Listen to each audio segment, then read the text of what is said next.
to the channel. Looking at the Discovery 2 td5 again today. We had a breakthrough yesterday. As you may know if you've been watching our other videos, the battery had been left off the car. Or the battery had gone flat. I think the doors had been left open while I was messing about with it. The battery had gone flat, which had then reset the car so it wouldn't start. The immobiliser was constantly on.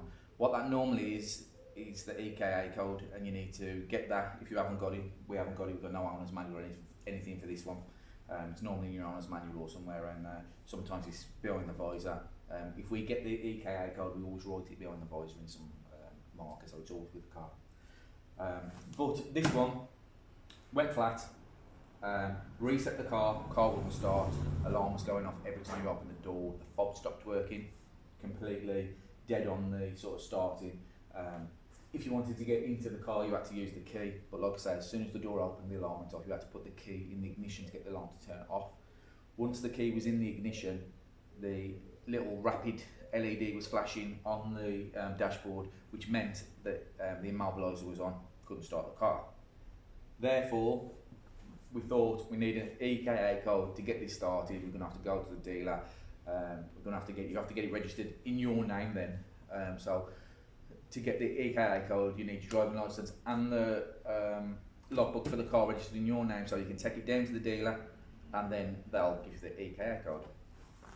So, doing a bit of research, well, I wasn't doing any research, I was just looking at the normal things I look at, Land Rovers, things like that, online, and I came across somebody that had got a similar problem and they'd solved it by doing this thing. So I'll show you what we did to solve it without getting the EKA code, without having any problems. It just worked.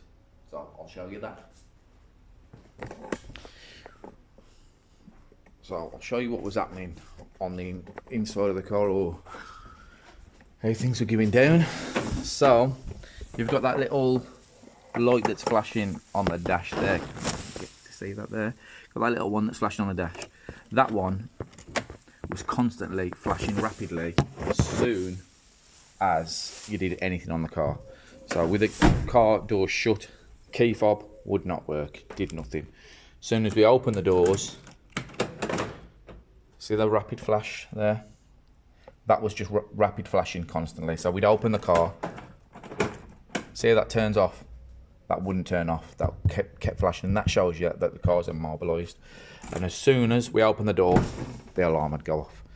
Just the only way you could stop the alarm going off would be key in the ignition, turn it to position 2, and then it would stop the alarm going off, but you couldn't start the car because that light would still be flashing rapidly.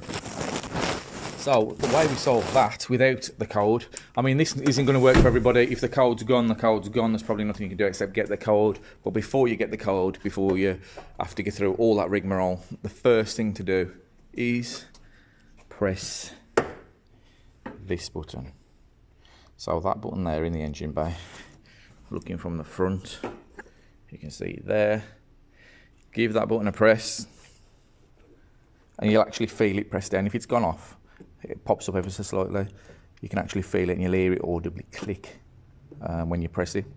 So we press that, we got the key, and straight off the bat, after pressing that, the buttons were working on the key, which is brilliant.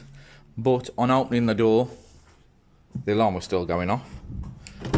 So when the alarm went off, so we've just done a bit of spraying on this corner, and that's in the way. So when the alarm was going off, key in, turn the key, alarm stopped. Now you can hear the fuel pump. You couldn't hear that before because it was immobilised. And now,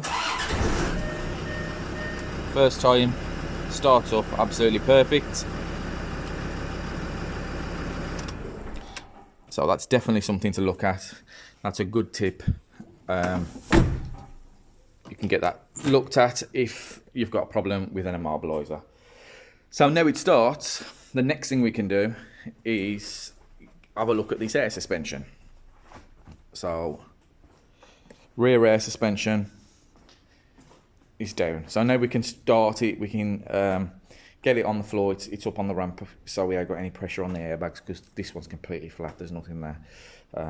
We'll put it on the floor. We'll get it pumped up. Then we can get it in the air. We can spray all around the system with some salty water and see if we can find the leak. We'll do that on camera. We'll show you what we're doing. See if we can find the leak.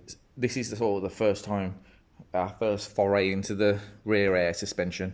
We've done ACE and all that sort of stuff, the anti-roll stuff, but not really the air suspension.